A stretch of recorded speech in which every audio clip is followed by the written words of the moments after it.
डर एक एहसास में आपका स्वागत है।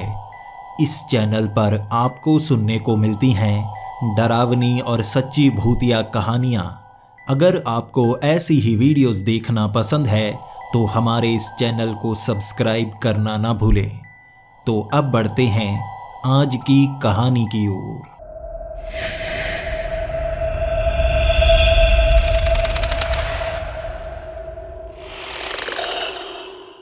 हेलो दोस्तों, मेरा नाम बार्टन है और मैं पोलैंड के गार्सिया शहर का रहने वाला हूँ। इस शहर में मैं पुलिस में काम करता हूँ। 1 साल पहले मेरी ज्वाइनिंग हुई थी और बचपन में मैं जो सोचा करता था कि भविष्य में मैं एक पुलिस वाला बनूंगा वो सच हो गई थी।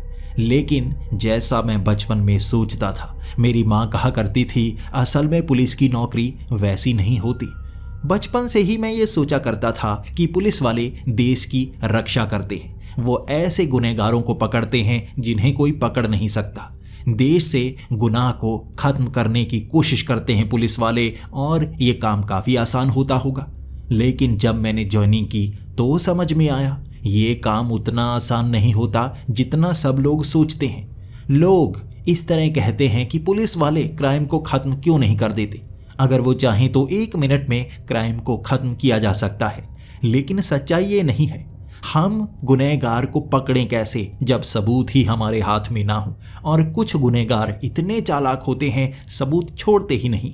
कई सीरियल किलर जो बिल्कुल सबूत नहीं छोड़ते और कई लोगों को मार देते हैं। गैंगस्टर जिनके पीछे पॉलिटिशियन सपोर्ट कर रहे होते हैं, उन्हें हाथ लगाना इतना आसान नहीं होता। हम भी मजबूरी में बंधे हुए होते हैं, वरना क्राइम को साफ करने की कोशिश कौन नहीं करना चाहता। फिर भी मेरे सपनों ने मुझे बदल दिया था। यहाँ पर क्राइम बढ़ता जा रहा था और पुलिस वाले काफ़ी डरने लगे थे। कुछ पॉलिटिशियन जो गैंगस्टर का साथ दे रहे थे, मैंने इसे बदलने की पूरी कोशिश कर दी। यहाँ गैंग वॉर होने की कगार पर थी और मैंने छापे मारने शुरू कर दिए।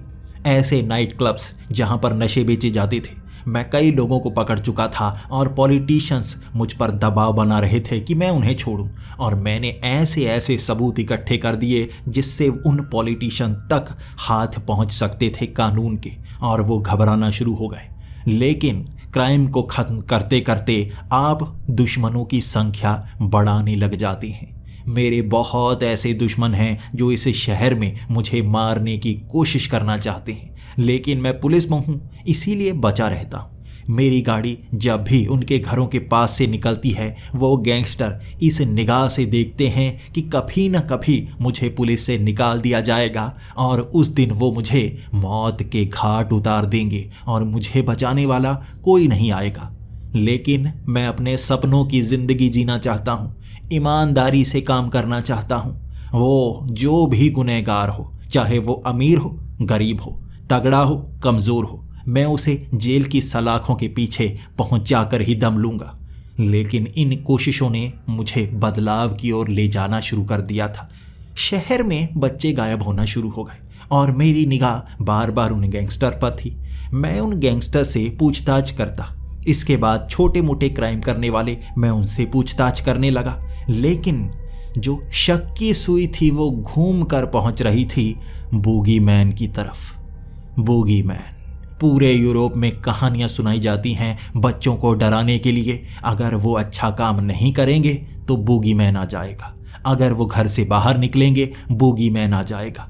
अंधेरे में जाएंगे, बूगीमैन आ जाएगा। और अब बच्चे गायब हो रहे थे तो लोगों का कहना था बूगीमैन आ गया, और इसके सबूत भी मेरे सामने रखे जा रहे थे। सबसे निडर पुलिस वाला इस शहर का मुझे कहा जा रहा था, इसीलिए ये केस भी मुझे दिया गया। बाकी पुलिस वाले इस केस से हाथ खींच रहे थे। बूगीमैन का सामना कोई नहीं करना चाहता था। कई सालों बाद जैसे एक बूगीमैन जागता है, वो बच्चों को गायब करता है और फिर खुद भी गायब हो जाता है। लेकिन इसी बीच अगर उसे रोकने की कोई कोशिश करता है तो वो बूगीमैन उसे भी मौत के घाट उतार देता है। सीसीटीवी कैमरे की वो फुटेज देखकर मुझे भी लगा था ये कोई भी इंसान हो सकता है जो बड़े से काले चोले पहने बच्चों को उठाकर ले जा रहा है। उसने अपना मुंह भी ढका हुआ होता। काले रंग के वो कपड़े पहने हुए होते। उसका कद 6 फुट से ज्यादा था और बच्चों को बड़ी आसानी से वो उठा लेता, उस चोले में लपेटता और जंगल की तरफ बढ़ जाता। वो बच्चे यहाँ से इस तरह गायब हो रहे थे और उनके माँ बाप भी पुलिस में आकर कंप्लेंट लिखाते और पुलिस वाले कुछ नहीं कर पा रहे थे। बूगीमैन, आखिर बूगीमैन से कौन मुकाबला कर सकता है? मैं जब घर आया था बहुत ज़्यादा निराश था। आखिर बूगीमैन को पकड़ने की कोशिश पुलिस वाले क्यों नहीं करते? उनके अंदर वो हिम्मत मैं कैसे जगा सकता हूँ? माँ ने मुझसे बात करना शुरू कर दी। क्या वो बूगीमैन का केस तुम्हें दिया गया है? मैंने कहा हाँ, मुझे दिया गया है। तब मेरी माँ ने कहा था, याद है बचपन की वो कहानियाँ सुनाकर मैं तुम्हें डराया करती थी। ये काम करो वरना बूगीमैन आ जाएगा, अंधेरे में बाहर मत जाओ वरना बूगीमैन आ जाएगा, और कोई भी ऐसी चीज़ करने से बचना जो बुरी हो वरना बूगीमैन आ जाएगा। अब वही बूगीमैन आया है। और मैंने माँ से कहा था, माँ वो तो बस कहानियाँ होती हैं कि भूत आ जाएगा, बाहर मत जाना। बूगीमैन सच में थोड़े ना होता है। यह कोई ना कोई सीरियल किलर है जो बच्चों को उठा रहा है और बूगीमैन जैसा बनने की कोशिश कर रहा है। तब माँ ने कहा था, हो सकता है ऐसा भी हो, लेकिन बूगीमैन पर भी भरोसा करना। एक ऐसी शैतानी शक्ति जो अपना शिकार ढूंढती है। बचपन से मुझे भी ये कहानियाँ सुनाई जाती थी। मैंने तुम्हें भी ये कहानी सुनाई, बूगीमैन, जिसे बाबा यागा भी कहा जाता है। तब मैंने माँ से पूछा था, माँ आप तो कहा करती थी बूगीमैन और बाबा यागा अलग अलग हैं। माँ ने कहा, हाँ, कई जगह बूगीमैन और बाबा यागा को अलग अलग कहा जाता है, कई जगह दोनों को एक माना जाता है। दोनों के मारने का तरीका भी अलग अलग है, लेकिन डराने के लिए दोनों के नाम को एक कर दिया गया है। मैं अब ये सोच रहा था बाबा यागा की और कितनी कहानियों के बारे में जान सकता हूँ, बूगीमैन के रहस्य के बारे में कैसे ढूंढ सकता हूँ। अगले दिन मैंने शहर में तफ्तीश का काम शुरू करवा दिया। उन घरों में मैं सबसे पहले पहुंचा था जिनके बच्चे गायब हो चुके थे। वो किनसे मिला करते थे, कब घर आया करते थे, कब स्कूल जाया करते थे और गायब होने से पहले उन्होंने किसी को मिलते हुए देखा।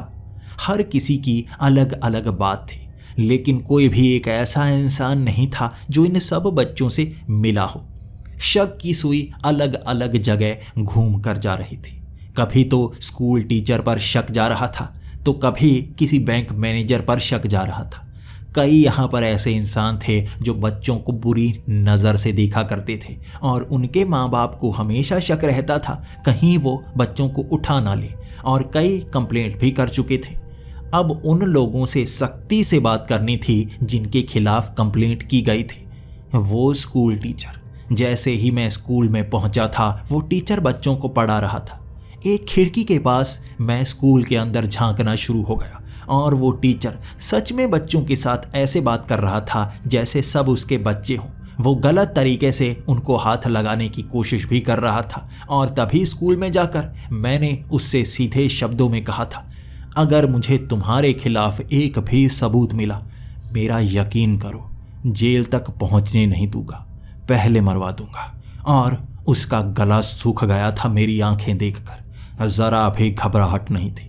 जब आप झूठ बोलते हैं तो आपकी आंखों में घबराहट होती है, जब आप सच बोलते हैं तो आंखें सीधा आगे करके बोलते हैं। मेरी आंखें सीधी थी क्योंकि मैं सच बोल रहा था। अगर ये हुआ जिसने बच्चों को गायब किया है तो मेरी गोली इसके सर के आर पार चली जाएगी। इसे पकड़ने की कोशिश नहीं करूंगा, मारने की कोशिश करूंगा। इसके बाद मैं बैंक में गया था। उस बैंक का मैनेजर बच्चों को सच में ऐसे देखा करता था जैसे कि बच्चों को अभी उठा लेगा। उसके घर में कोई बच्चा नहीं था और वो कई लोगों से उनके बच्चे मांग चुका था। वो हमेशा किसी न किसी को अडॉप्ट करने की बात करता रहता, लेकिन अडॉप्ट करता नहीं। उसे कोई सुंदर बच्चा चाहिए था जिसे वो पाल पाए। तब उस पर भी शक जा रहा था। हो सकता है वो कोई पसंदीदा बच्चे को उठा रहा हो, लेकिन इतने बच्चे आखिर वो क्यों उठाना चाहेगा और कहां पर छिपाएगा? शक उस पर आधा सा जा रहा था, लेकिन धमकी उसे भी पूरी दी थी मैंने। अगर एक सबूत मिला, जान से मारूंगा, जेल तक पहुंचने नहीं दूंगा। और उसके भी होश उड़ गए थे। इसके बाद अब 4 बच्चे गायब हो चुके थे। शहर में नाकाबंदी हो चुकी थी और 5वां बच्चा जब गायब हुआ, अफरा तफरी सी मच गई थी पूरे के पूरे शहर में। हर तरफ ये खबर छा गई थी, एक और बच्चा गायब हो गया और पुलिस वाले कुछ भी नहीं कर पा रहे। मुझ पर दबाव बढ़ता जा रहा था और तब मुझे समझ में आया मुझे ये केस क्यों दिया गया है।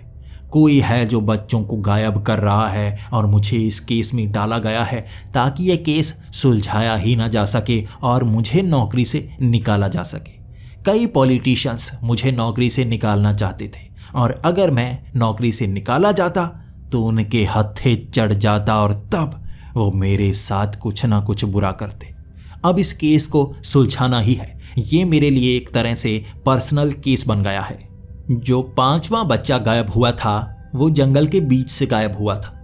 उसके परिवार वाले पिकनिक मनाने के लिए वहां पर गए थे और उनके सामने कोई आकर उनके बच्चे को उठा कर ले गया। उन्होंने लड़ने की कोशिश की और बूगी मैन ने उन्हें उठा उठा कर मारा था। उनके शरीर पर इतनी ज़्यादा चोट लगी हुई थी कि मुझे अस्पताल में जाना पड़ा उनसे मिलने के लिए। वो अधमरे से हो गए थे लेकिन होश में थे। तब उनसे एक एक करके मैं सवाल करने लगा। मेरा सबसे पहला सवाल तो ये था, क्या आपने उसे देखा? उन दोनों ने कहा था, हम देख नहीं पाए। उसने काले रंग का चोला पहना था और उसका कद 6 फुट से 7 फुट था। लंबा चौड़ा आदमी था वो। इसके बाद मैंने उनसे सवाल पूछा, आपके बच्चे को उठाकर ले गया, आपने लड़ने की कोशिश नहीं की? वो अकेला था, आप पत्थर भी मार सकते थे।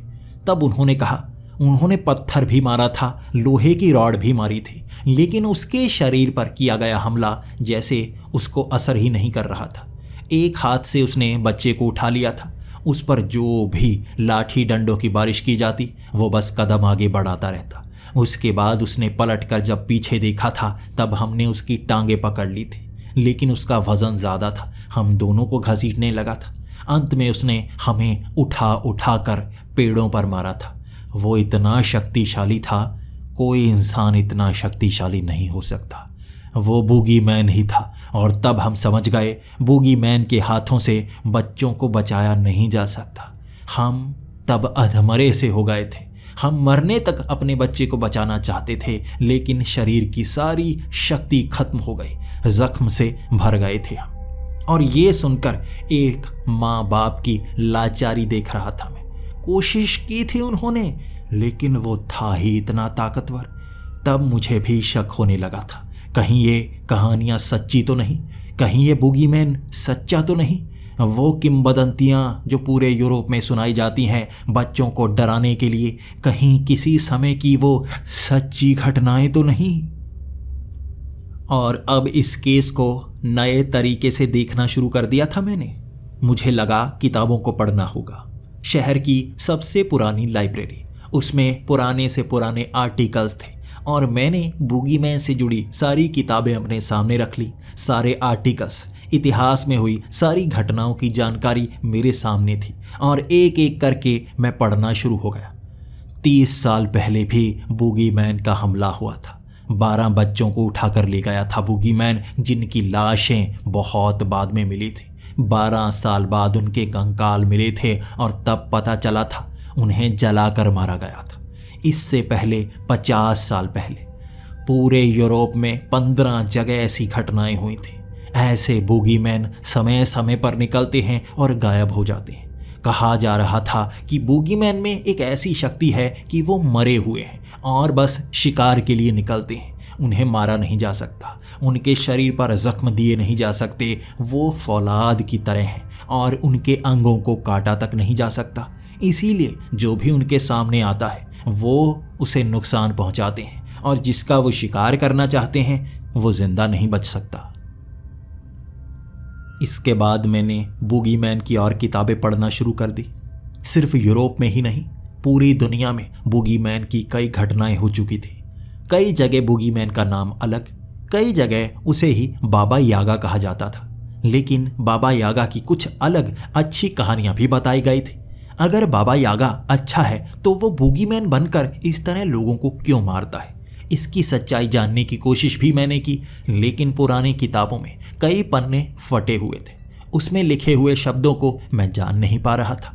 लेकिन हर कहानी में एक बात सही थी, वो बच्चों को सबसे पहले उठाते हैं। कई बच्चों को मारने के बाद उनकी शक्ति जैसे बढ़ जाती है, वो और शिकार करते हैं, आतंक मचा देते हैं और उन्हें संभालना कोई आसान काम नहीं होता। लेकिन उन्हें पकड़ने के लिए जाल बड़ी आसानी से बिछाया जा सकता है।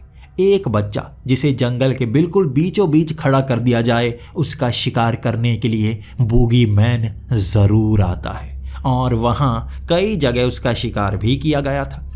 अब उसे पकड़ने के लिए एक बच्चे को पेड़ से बांध दिया गया, उसे रोने के लिए कहा गया, उसके नीचे मांस के टुकड़े रख दिए गए जिससे आसपास बदबू फैल जाए। अब ऊपर पेड़ों पर चढ़कर लोगों ने बूगीमैन का शिकार किया था, लेकिन क्या वो बूगीमैन को मार पाए, क्या वो बच्चे को बचा पाए, इसमें ये कहा नहीं गया था। अब ये आइडिया का इस्तेमाल मैं भी कर सकता था। मैं जंगल में एक बकरी को बांधकर उसके ऊपर कपड़े डालने के बारे में सोच रहा था और अंदर से स्पीकर लगाकर बच्चे की आवाज़ें निकालने के बारे में पूरा प्लान बना चुका था। मुझे कम से कम 20 लोग चाहिए थे। अगर बूगीमैन सच में शक्तिशाली है और बच्चों को ढूंढता हुआ आता है, काली शक्तियों से भरा हुआ है, तो उसे मारने के लिए कम से कम 20 लोग लगेंगे। लेकिन मेरे साथ जाने के लिए कोई मान ही नहीं रहा था। पुलिस वालों ने हाथ खड़े कर दिए थे। हर कोई अपनी नौकरी से खुश था, मरने को कोई नहीं चाहता था। मुझे भाड़े के गुंडे खरीदने पड़े, वो भी सिर्फ 5, और वो बहुत ज़्यादा खतरनाक थे। लेकिन क्योंकि मेरा उन पर एहसान था, इसलिए वो मेरे साथ आने को मान गए थे। हर किसी को मैंने बचाया था। जेल तक पहुंचने से पहले ही उन्हें बाहर निकलवाया था और जो केस उन पर चल रहे थे वो मैंने बंद करवाए थे। वो अच्छे लोग थे, लेकिन उन्हें गलती से फंसाया गया था। अब वो मेरे साथ आने को तैयार थे। वो भी बूगीमैन का शिकार करना चाहते थे। हमने वैसी ही तरकीब लगाई जैसी उन किताबों में बताई गई थी। वहाँ उन्होंने बच्चे को रखा था, जबकि हमने वहाँ एक बकरी को बांध दिया। उसके बाद नीचे स्पीकर लगा दिया, आसपास मांस के टुकड़े रख दिए, खाने पीने का सामान रख दिया, म्यूजिक नीचे की तरफ हमने कर दिया था और लाइट भी नीचे की तरफ लगा दी थी। हम पेड़ों के ऊपर चढ़ गए थे। अब इसका शिकार करने के लिए वो बूगीमैन तो आएगा ही। अब बूगीमैन वहाँ आया करता था जहाँ फूलों की खुशबू सबसे ज़्यादा होती, जहाँ मांस की बदबू सबसे ज़्यादा होती, और यहाँ मांस और फूल हमने बिखेर कर रख दिए थे। इंतज़ार इस रात बूगीमैन के आने का था और लगभग 12 बजे के करीब आसपास से जानवरों के चलने की आवाज़ें शुरू हो गई। जानवर भी मांस खाने के लिए इस तरफ आ रहे थे और जानवरों को भगाने के लिए हमने बड़े बड़े पत्थर संभाल रखे थे। जैसे ही जानवर इस लाइट के अंदर आते, किसी मांस के टुकड़े को खाने की कोशिश करते, हम पत्थर उन पर मार देते। हमारे इस प्लान में कोई गलती ना हो, इसलिए हमने ब्लड बैंक से बच्चों के खून को भी लाया हुआ था। यहाँ बड़ी बड़ी पैकेट में उन्हें लटकाया हुआ था। उनमें सुई मारकर नीचे की तरफ खून बहाया हुआ था ताकि उसे सूंघकर बूगीमैन यहाँ पर आ जाए। हो सकता है वो काली शक्तियों से युक्त हो और उसे पता चल जाए कहाँ खून इंसानी है, कहाँ एक बकरी का। लेकिन तब एक काला चोला पहने आदमी उस रोशनी में घुस आया था। ये बूगीमैन जैसा ही लग रहा था, लेकिन हमें अभी भी कंफर्म करना था। सबसे पहले तो मांस के टुकड़े अपने हाथ से उठाकर वो सूंघता और वहीं पर वो मांस के टुकड़े फेंक देता। हम तैयार थे। 2 लोग स्नाइपर राइफल लेकर हमसे भी 20 फुट पीछे से उसके माथे पर निशाना लगाए बैठे थे। बस गोली चलाने का इंतज़ार था। वो काला चोला पहने आदमी धीरे धीरे चलता हुआ बकरी के करीब गया, जहाँ नीचे से बुड़बुड़ाने की आवाज़ें आ रही थी बच्चों की। इसके बाद जैसे ही उसने कपड़ा हटाया, वहाँ बकरी जिसका हमने मुंह बांध रखा था उसे वो बकरी नजर आई। पास में लटकाए गए वो पैकेट नजर आए जिसमें बच्चों का खून था, और उसने वो पैकेट पकड़े और उन्हें अपनी एक जेब में डाल लिया। वो पहचान गया था बच्चों का खून कौन सा है, आम मांस कौन सा है। और उसके बाद जैसे ही वो चलने लगा, हमें कंफर्म हो गया था ये बूगीमैन है, और मैंने इशारा कर दिया गोलियां चलाने का। गोलियों की बौछार हो रही थी उस पर, लेकिन उस पर कोई असर ही नहीं। गोलियां चलती गई, उसके शरीर में गड़ती गई, लेकिन वो धीरे धीरे चलकर रोशनी से बाहर जाना चाहता था। मैंने इशारा किया इसे रोकना होगा। हम सब अब नीचे आ गए थे। नीचे से वो स्नाइपर राइफल से भी गोलियां चलाई गई, रिवॉल्वर से भी गोलियां चलाई गई, मशीन गन से भी गोलियां चलाई गई और 2-4 गोलियों में कोई भी इंसान ढेर हो जाता है, लेकिन उस पर जितनी गोलियों की बौछार हो चुकी थी उसे दर्द तक ना हुआ था और वो बस इधर उधर घूर रहा था। भौं चक्का कर दिया था हमने उसे जब हमने ऊपर से छलांग लगाई थी और चारों तरफ से घेर रखा था उसे। गोलियों का असर उस पर हो ही नहीं रहा। उसके बाद मैंने वो बड़ा सा चाकू निकाल लिया था। मैं अब उसे यहाँ से जाने नहीं दे सकता था। मेरा केस यहीं पर सॉल्व हो सकता था अगर मैंने उसे पकड़ लिया। कम से कम उसका चेहरा तो देख लूं। चारों तरफ से घेर कर अब उसे रोकने की हर कोशिश कर रहे थे और मेरे 2 साथी जैसे ही गुस्से में उसे पकड़ने के लिए गए, उसने दोनों को धक्का दिया और वो उड़कर इतनी दूर गए। मैंने इससे पहले इतना शक्तिशाली इंसान देखा ही नहीं था।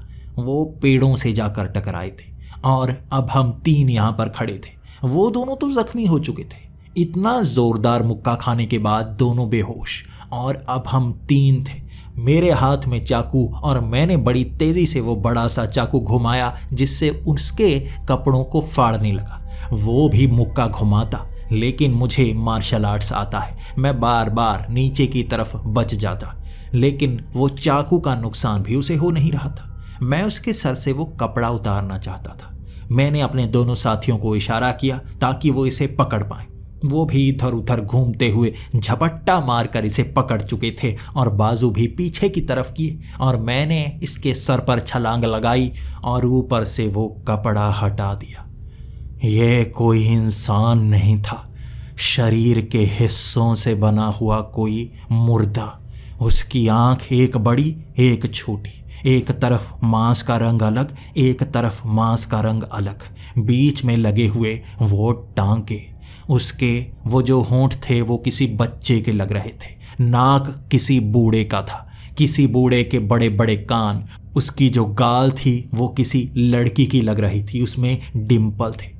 शरीर उसका कटा कटा सा था, जैसे कई शरीर के अंगों को जोड़कर एक इंसान बनाया गया हो और उसे जिंदा कर दिया गया हो। उसका मांस इतना सख्त था कि चाकू से उसका गला रेतने की कोशिश की थी मैंने। वो चाकू नाकाम था, उसका मांस काटा नहीं जा सकता था। ये सच में वो है, बोगीमैन, और हमने उसे देख लिया था। उसके बाद उसमें पता नहीं कितना जोर आ गया, मुझे उठाकर पटक दिया था और उसने अपनी वो बाजू जब सीधी की, मेरे दोनों साथियों की बाजू पीछे की तरफ मरोड़ दी थी। दोनों की बाजू तोड़कर रख दी उसने, हड्डियां तक चकनाचूर कर दी और वो नीचे तड़प रहे थे। एक बाजू काम कर रही थी, दोनों की एक एक बाजू तोड़ दी गई थी। तब वो वहाँ से थोड़ा पीछे हटे और अब फिर से उन्हें यकीन बंदूकों पर ही रह गया था। दोनों ने बंदूक उठाई थी और तब मैंने उस बोगीमैन का कहर देखा था। उसने छलांग लगाई थी बहुत ऊपर से, जैसे हवा में उड़ा हो, और छलांग लगाकर मेरे एक साथी के सर पर घुटना रखा था उसने। जमीन पर वो धंसा और उसका सर फटते हुए देखा मैंने। और मेरा दूसरा साथी जो एक हाथ से गोली चलाए जा रहा था, मैंने अपनी सामने एक गोली उसके माथे पर लगते हुए देखी। बड़ी तेज होती है गोली जो हमारे शरीर को भेद जाती है। उसके माथे पर जब वो गोली टकराई थी, मैंने वो गोली चपटी होती हुई देखी। इतना सख्त मांस था उसका जैसे कोई लोहा हो। गोली भेद नहीं पाई उसे और चपटी होकर नीचे गिर गई। तब मैं समझ गया था कहानियों में आगे का हिस्सा क्यों नहीं बताया गया। इसे फंसाने की कोशिश ज़रूर की गई होगी, लेकिन इस बोगीमैन ने हर किसी को मार दिया होगा। वो गोलियां चलाए जा रहा था, कभी माथे पर, कभी आंख पर, कभी छाती पर, लेकिन असर कोई नहीं। वही बंदूक उसने पकड़ी थी और उसकी गर्दन में घोंप दी थी।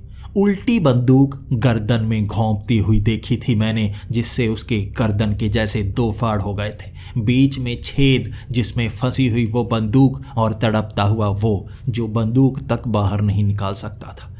अब मैं था यहाँ पर उसका मुकाबला करने के लिए, लेकिन वो पीछे की तरफ हटा। मैं सोच रहा था शायद वो भाग रहा है, लेकिन नहीं, वो बेहोश पड़े मेरे दो साथी, दोनों के सर उसने पकड़े और धड़ से अलग कर दिए। वो उन्हें जिंदा रहने नहीं दे सकता था। फिर वो मेरी तरफ मुड़ा। अब मैं था उसका अगला शिकार और मैं उससे लड़ नहीं सकता था। मैंने भागना शुरू कर दिया। वो मेरे पीछे भागता जा रहा था और मैं इस जंगल से बाहर निकलना चाहता था। यहाँ मैं अकेला हूँ, वो बड़ी आसानी से मुझे मार देगा। मैं उस पुलिस नाके की तरफ बढ़ रहा था जो एक चौराहे पर लगाया हुआ था। जंगल के बिल्कुल पास वाला वो चौराहा यहाँ से 1.5 किलोमीटर की दूरी पर था। उसके भागने की रफ्तार भी बहुत तेज। बार बार वो पेड़ों पर चढ़ जाता और मेरे ऊपर छलांग लगाता। किसी तरह मैं इधर उधर मुड़कर बचता, लेकिन मेरी पीठ पर कई बार उसका हाथ छू जाता। लोहे की तरह था उसका हाथ, जो मेरी पीठ पर छूता कपड़ों को फाड़ देता और पीठ को छील देता। गहरे गहरे पीठ पर निशान बना दिए थे उसने। खून बहे जा रहा था और वो बस मुझे पकड़ना चाहता था। पकड़ में आने के बाद वो मुझे मारता। कैसे मारता ये मैं नहीं जानता था, लेकिन मुझे तो जिंदा बचना था। कदम मेरे और तेज होते गए। मैं कभी इतनी तेज भागा ही नहीं था। लेकिन जब आपको पता हो कि आप मरने वाले हैं, आपका शरीर पूरा जोर लगा देता है बचने के लिए, और मैं ऐसा ही कर रहा था। हर बार जब वो छलांग लगाने वाला होता, मैं किसी पेड़ के पीछे से घूमकर निकल जाता और उसकी छलांग जैसे उस पेड़ तक पहुंचती और वो उस पेड़ को अपनी उंगलियों से फाड़ देता। शक्तिशाली बूगीमैन मेरे पीछे था और 1.5 किलोमीटर का सफ़र तेज़ी से निकल गया। जैसे ही मैं उस चौराहे तक पहुंचा था, मैं भागता हुआ कह रहा था, बूगीमैन, बूगीमैन। और मेरे साथियों ने उस तरफ गोलियां चलानी शुरू कर दी थी। वो गोलियां चलाए जा रहे थे और वो बूगीमैन उस जंगल से बाहर निकला था। सब ने देखा था। वहाँ कुल 15 लोग थे। लेकिन जब मुझे लगा कि पुलिस वाले मुझे बचा लेंगे, मैं अधमरा सा हुआ पड़ा था। वो जंगल से बाहर एक कदम ही रख पाया था और मुझे उस बूगीमैन ने पकड़ा। मेरे हाथ की तलवार मेरे ही पेट के आर पार कर दी थी उसने, और हवा में ऊपर की तरफ उठाकर उसने एक दहाड़ मारी थी और मैं वहीं पर बेहोश। उसके बाद मुझे नहीं पता मेरे साथ क्या हुआ, लेकिन जब मेरी आंख खुली तो मैं अस्पताल में था। मुझे इमरजेंसी वार्ड में रखा गया था और वो डॉक्टर मेरा ऑपरेशन कर रहे थे। तभी मेरी आंख फिर से बंद हो गई। जब दोबारा मेरी आंख खुली तो मैं कुछ बेहतर हो चला था। मेरे साथी पास में खड़े थे, मेरे साथी पुलिस वाले, जो मेरी आंखों की तरफ देखकर कह रहे थे, हम सब ने देखा वो बूगीमैन, हम सब ने देखा, उसका मुकाबला नहीं किया जा सकता। वो लाशों के ढेर जंगल में मिले हैं और वो बूगीमैन शिकार कर चुका है 9 बच्चों का। 3 और उसका शिकार बनेंगे और उसके बाद वो गायब हो जाएगा। मैं हारा हुआ उस बेड पर लेटा हुआ था। हिम्मत भी टूट चुकी थी, शरीर भी टूट चुका था। अब मुझे नहीं लग रहा था कि मैं बूगीमैन को हरा पाऊंगा, लेकिन क्या करूं? क्या हारा हुआ ही ये जिंदगी बिताऊं? 15 दिन बाद मुझे छुट्टी मिल गई थी। इसके बाद मैं थोड़ा थोड़ा ही चल सकता था, अपने पेट पर जोर नहीं डाल सकता था। लेकिन मैंने रिसर्च शुरू कर दी, कैसे एक बूगीमैन को मारा जा सकता है। ये बूगीमैन बहुत शक्तिशाली है और इसे रोकने के लिए मुझे कुछ ना कुछ तो करना होगा। मुझे इस केस से निकाल दिया गया था, पुलिस से भी मुझे सस्पेंड कर दिया गया था, क्योंकि मैंने छिपकर ये मिशन किया था और इसमें कई लोग मारे गए थे। मेरे वो साथी जो गैंगस्टर थे जिन्हें मैंने बचाया था, वहाँ तक लेकर गया था। उनकी लाशें मिली थी और उनका इल्ज़ाम भी मुझ पर लगा हुआ था। मैं डिटेल में बूगीमैन के बारे में पढ़ता गया और मुझे ये पता चला बूगीमैन की इन कहानियों की शुरुआत स्वीडन से हुई थी और वहीं की कुछ कहानियां हैं जो बाबा यागा और बूगीमैन से जुड़ी हुई हैं। इसके लिए मैंने कई कोशिशें की ढूंढने की, आखिर उनके बारे में और जानकारी क्या निकलवा सकता हूँ, कैसे वो बनाया गया, किसने उसे बनाया, लेकिन इंटरनेट पर वो जानकारी नहीं थी। स्वीडन की एक पुरानी चर्च, सबसे पहला केस उसी चर्च के पास आया था। वहाँ के पादरी ने बूगीमैन को रोकने की कोशिश की थी।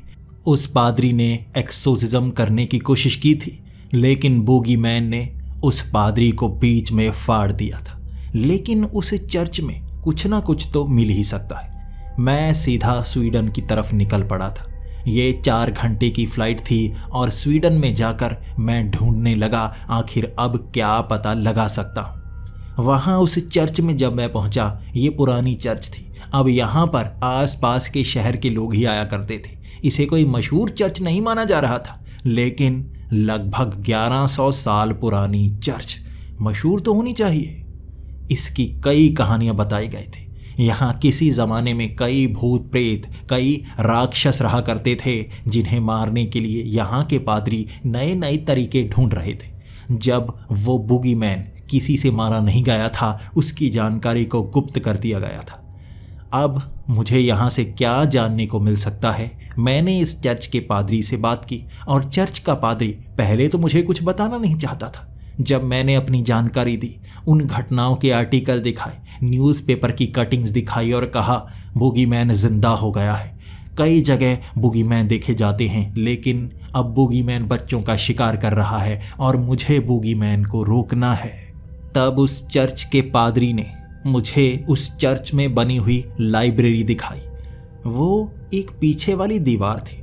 लगभग 300 साल पहले उस दीवार को ढूंढा गया था। कहते हैं कि 700 सालों से उस दीवार के पीछे वाले कमरे में कोई गया नहीं था, लेकिन 300 साल पहले एक पादरी ने उस कमरे को ढूंढा था।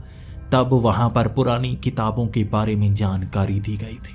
उन किताबों को मैं भी पढ़ सकता हूँ जिसमें बूगीमैन की जानकारी है। शुरुआत की, अंत की हर जानकारी उन किताबों में थी। वो पुराने पन्ने जिन्हें संभाल कर रखा गया था, लेप के जरिए अभी नया बनाकर रखा हुआ था, उसे पढ़ना शुरू कर दिया मैंने। और पढ़ते पढ़ते जो मेरे सामने आता गया उसने मुझे हैरान किया। बोगीमैन कोई प्राचीन काल का दानव नहीं है। ये तकनीक से बनाया हुआ एक ऐसा मुर्दा है जिसे मारा नहीं जा सकता, क्योंकि वो पहले से मरा हुआ है। उसके शरीर में शक्तियों का लेप डाला गया जिससे उसके शरीर को भेदा ना जा सके। कोई भी ऐसा हथियार नहीं है जो इंसान इस्तेमाल करे और उसके शरीर को भेद पाए। कई बच्चों के, कई औरतों के, कई बूढ़ों के शरीर को काट कर जब इस तरह की लाश बनाई जाती है तो तंत्र विद्या से उनके अंदर जिंदगी डाली जाती है। वो बिना आत्मा की लाश होती है और उसे काम दिया जाता है।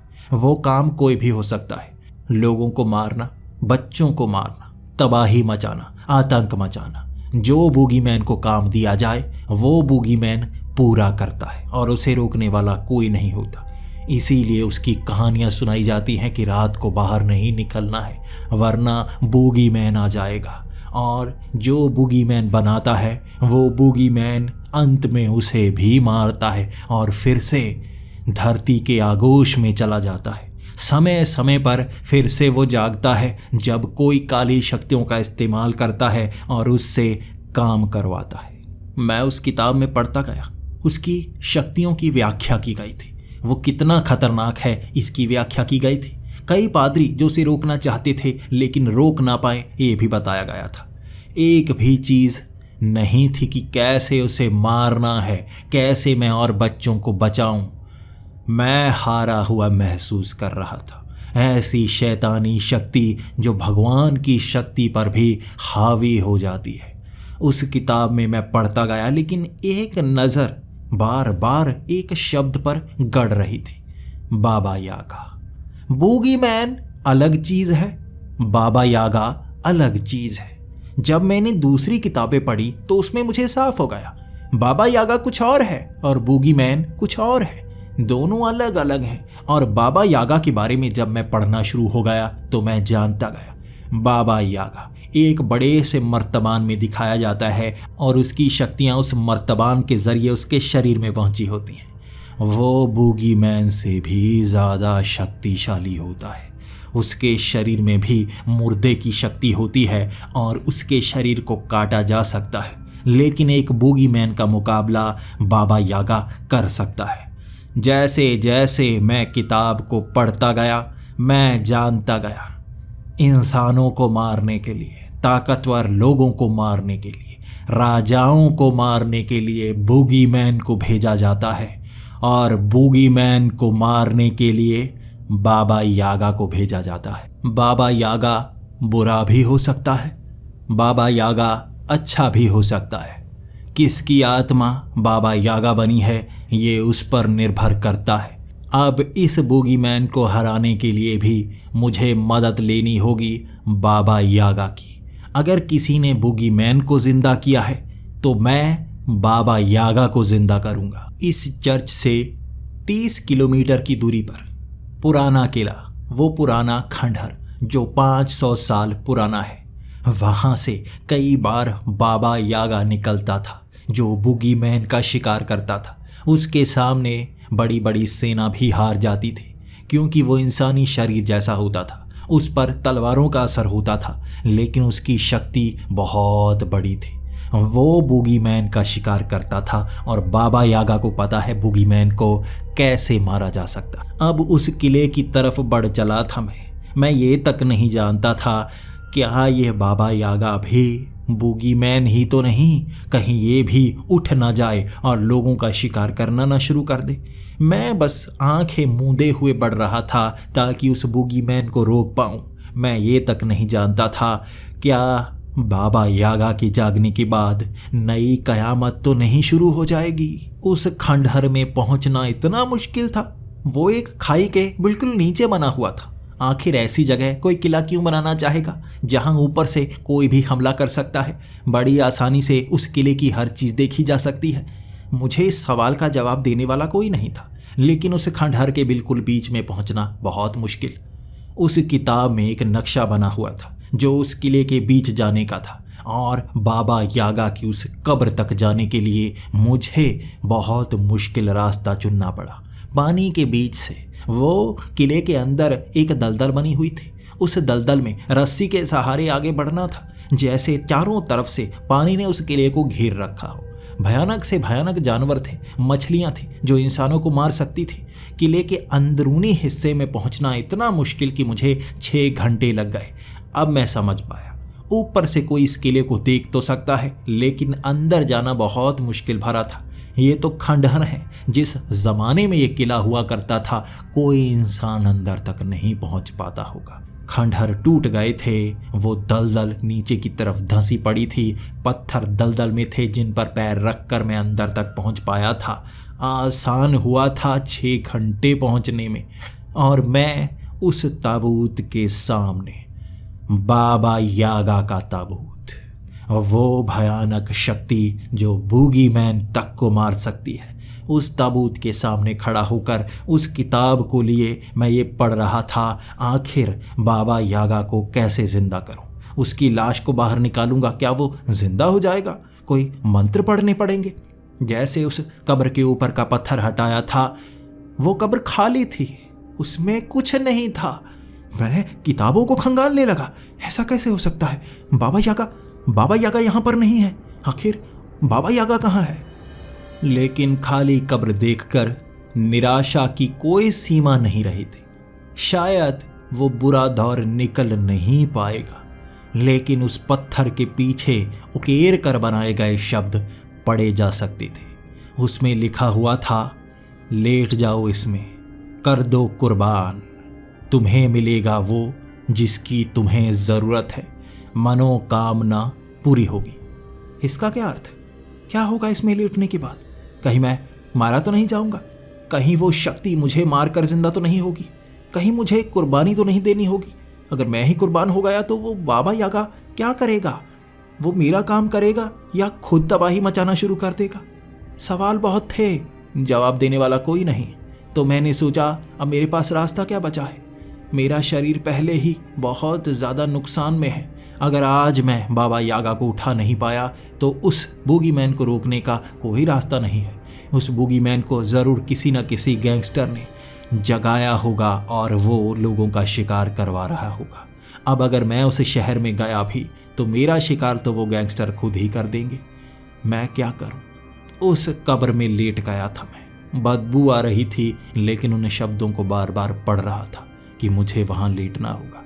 ऊपर से ताबूत को मैंने बंद किया था और अब मैं ये ठान रहा था कि क्या मुझे इंतज़ार करना चाहिए। कुछ नहीं हुआ। अचानक ऊपर वाला ताबूत हिलने लगा था। इस तरह से वो ताबूत हिल रहा था जैसे इसके अंदर से काले रंग की जड़ें निकल रही हों। वो जड़ें जिन्होंने ताबूत को ऊपर की तरफ कर दिया था, उन जड़ों को देखकर मैं डर गया। मैं ताबूत से बाहर निकला। मैं देख रहा था कहाँ से जड़ें निकल रही हैं। वो जड़ें मुझसे निकल रही थीं। मेरे शरीर से काले रंग की वो जड़ें, वो मेरा हिस्सा थी। मेरी 2 बाजू 2 टांगे नहीं थी। वो जड़ें भी मेरे शरीर का हिस्सा थी जो मेरी बाजू की तरह थी। ताबूत को वहीं पर बंद कर दिया था और शरीर से निकली वो जड़ें बयां कर रही थी, बाबा यागा जिंदा हो गया। मैं हूँ बाबा यागा। मैं वो बाबा यागा जो बूगीमैन का शिकार करता है। जो लोगों का शिकार करने के लिए निकलते हैं, मैं उनका शिकार करता हूँ। और अब आंखों में बदले की भावना लिए मैं पहुँच गया था गार्सिया शहर में। वो नज़रें मुझ पर थीं क्योंकि मैं अपना शरीर बदल सकता था। मेरा शरीर जब उन जड़ों से बदलता तो मैं एक बूढ़ी औरत जैसा बन जाता। सफ़ेद बाल, बड़ा सा कद, मेरा कद 10 फुट का हो जाता।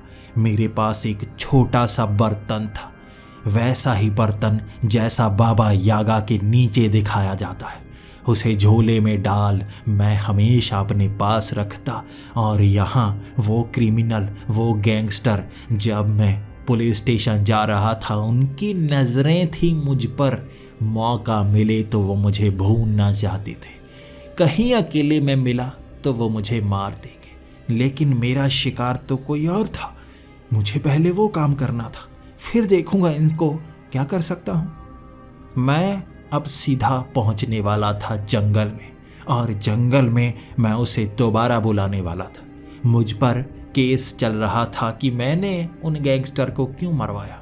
मुझे नहीं पता कि इसका नतीजा क्या होगा, लेकिन सबसे पहले मैं बूगीमैन का मुकाबला करना चाहता था। उस जंगल में वो बच्चों के खून की छोटी छोटी थैलियां लटकाए इंतज़ार कर रहा था मैं कब आएगा बूगीमैन। और 12 बजे उस रोशनी में कदम रखा था बूगीमैन ने। काला चोला पहने वो शिकार करने आया था। उसके सामने वो खून की थैलियां फेंक दी थी मैंने, और उसने उस पर पैर रखते आगे बढ़ना शुरू कर दिया। उसका शिकार जिंदा रह गया। वो उसे भी कबूल नहीं था। मुझे मारने के लिए आगे बढ़ा था, और हाथ में बड़ी सी तलवार लिए उसके शरीर के हिस्से करने को मैं तैयार। पहले तो उसने मुझे मारने की कोशिश की, लेकिन उसका हाथ छू नहीं पा रहा था। बार बार कभी नीचे कभी ऊपर होकर मैं बचे जा रहा था, लेकिन अपनी इस तलवार से उस पर हमला कर रहा था, और ये तलवार उसे भेद नहीं पा रही थी। तभी आंखें बंद करके मैंने गुस्सा करना शुरू कर दिया और रूप बदलने लगा। मेरे शरीर से निकलने वाली जड़ें ऑक्टोपस की तरह ज़मीन को जकड़ रही थी और मुझे हवा में उड़ा चुकी थी। हवा में उड़कर जैसे मैंने अधर में लटके हुए अपना आकार बदला था। बाबा यागा अपने आकार में आ चुका था। मैं अब उस तलवार से बूगीमैन के टुकड़े करना चाहता था, और वो बूगीमैन के शरीर पर मारी गई तलवार इतनी जोर से मारी थी मैंने कि तलवार के 2 टुकड़े हो गए, लेकिन बूगीमैन को एक कट तक न लगा। और उसके बाद बूगीमैन ने उठाकर मुझे पीछे पटक दिया था। अब मैं उसका मुकाबला करता, और वो मेरा। जितना ताकतवर वो था उतना ताकतवर मैं था। वो बड़े बड़े पत्थर उठाकर मुझ पर फेंक सकता था, और मैं बड़े बड़े पेड़ों को उखाड़कर उसका मुकाबला कर रहा था। वो पेड़ मैं उसके सर पर मार रहा था, और पेड़ों की धज्जियां उड़ जाती, उसे चोट तक ना लगती। और यही हाल तो मेरा था। वो पूरा जोर लगाकर मुझे पीछे फेंकता, लेकिन 2 फुट से ज़्यादा दूर फेंक नहीं पाता। ये जड़ें बार बार आकार बदल कर मुझे बजा रही थी। मैं बाबा यागा उसे मारना चाहता था, लेकिन वो भी बहुत ताकतवर। मेरी तलवार टूट चुकी थी। उसके शरीर के हिस्से करना चाहता था मैं, और तब मुझे मेरी नज़र में बदलाव दिखा। उसके शरीर का हर अलग अंग देख पा रहा था मैं। उसकी आंख अलग है, माथा आधा अलग है, दूसरा माथा किसी बच्चे का है, कान बूढ़े के हैं, नाक बूढ़े का है, उसके जो होंठ हैं वो किसी बच्चे के हैं। शरीर के हर अंग को अलग महसूस कर पा रहा था, अलग अंग का अलग रंग दिख रहा था। तब मैंने अपने शरीर की उस जड़ को एक तलवार का रूप लेते हुए देखा। वो तलवार काले रंग की, जैसे तारकोल किसी तेल की बनी हुई तलवार हो, और उसे जैसे ही मैंने मारना शुरू किया और वो चिथड़े उड़ा रही थी उस बूगीमैन के। इतनी सख्त तलवार जो टूटती नहीं, और उसके सर के 2 हिस्से कर दिए थे। वो आंख अलग कर दी मैंने, कान अलग कर दिए, जबड़ा अलग कर दिया, और शरीर को काट काट कर हर अलग अंग का अलग हिस्सा कर दिया था मैंने। उसको मैंने काला होते हुए देखा। जब शरीर के हर अंग को कटा हुआ सामने पड़ा देखा मैंने, उन्हें गलते हुए भी देखा। जैसे 1 साल में कोई शरीर धीरे धीरे गलता हो, वहाँ 1-2 मिनट में गल गया। वो मिट्टी का भाग बन गया था। बूगीमैन का अंत हो गया था, और मैंने किया था वो अंत। वो कहानियाँ सच्ची हैं जिन्हें आज बताया नहीं जाता। लोगों का शिकार करने के लिए बूगीमैन निकलता है, और जब बाबा यागा निकलता है तो बूगीमैन का शिकार होता है। और मैंने अपना शिकार बदल लिया था। मैं अब बाबा यागा नहीं बनना चाहता था, मैं बस बार्टन रहना चाहता था।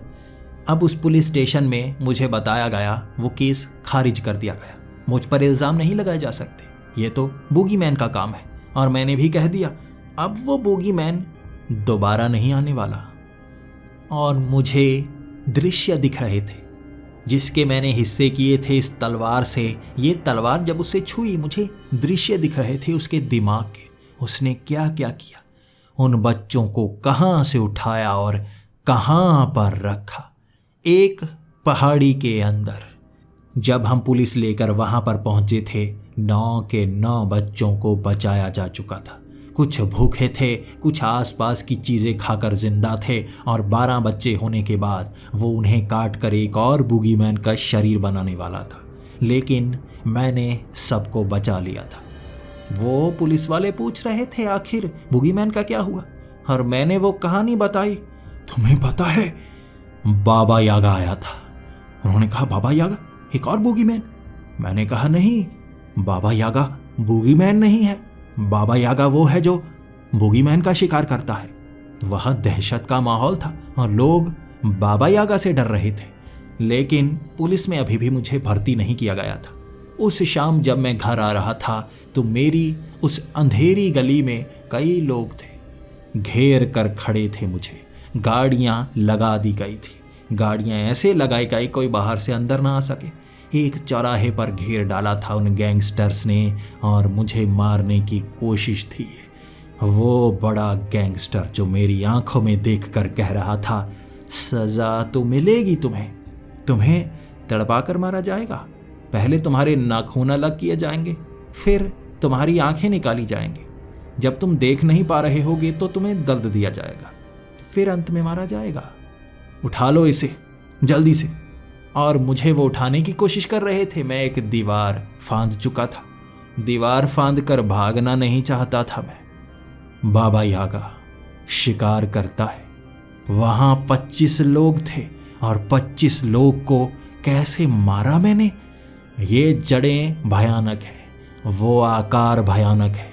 बाबा यागा की आंखों में कोई देख नहीं सकता, भय के मारे बेहोश हो जाता है। और बेहोश पड़े उन लोगों के शरीर को 2 हिस्सों में करना बहुत आसान था मेरे लिए। ये तेल वाली तलवार जो इस जड़ से बनी होती, मक्खन की तरह काटती इंसानी सर को, वो सर की हड्डी भी मक्खन की तरह अलग हो जाती।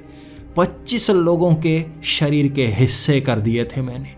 वो कार जिसके आगे वाला टायर उस तलवार से मैंने आधा काट डाला था, इंजन में तलवार घुसेड़ डाली थी, वो भी मक्खन की तरह। कोई भी नहीं बचा था सिवाय एक लड़के के।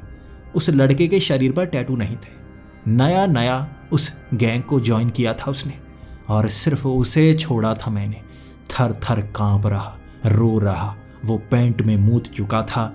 और उसके करीब जाकर मैंने उसकी आंखों में देखा था, उसकी आंखें बंद हो गई थी इस आकार को देखकर। वो आंखें बंद करके भगवान का नाम ले रहा और कह रहा, मुझे माफ़ कर दो, मैं सब कुछ छोड़ दूंगा, मैं तुम्हें नहीं मारना चाहता। और मैंने कहा था, बता दो सबको, इस शहर में बाबा यागा आ गया है और कोई भी अगर बोगीमैन बनने की कोशिश करेगा, कोई भी अगर गैंगस्टर बनने की कोशिश करेगा तो इंतज़ार करना, बाबा यागा आएगा मारने के लिए। और उस रात के बाद शहर में सच में दहशत बढ़ ही गई। मैं दोबारा बाबा यागा नहीं बनना चाहता था। मैं अब शहर में उन क्रिमिनल्स को पकड़ा करता, लेकिन उसके लिए कोई और आकार की ज़रूरत ही नहीं पड़ती। पुलिस वालों में दम होता है, वो तो अजीब शक्तियों का सामना करने के लिए अजीब से तरकीबें लगानी पड़ती हैं। मैं आज भी पुलिस में काम करता हूँ पूरी ईमानदारी के साथ। मैं हूँ बार्टन, जो एक पुलिस वाला है। माफ़ कीजिए, मेरा नाम सिर्फ बार्टन नहीं है, मेरा एक और नाम है, बाबा यागा।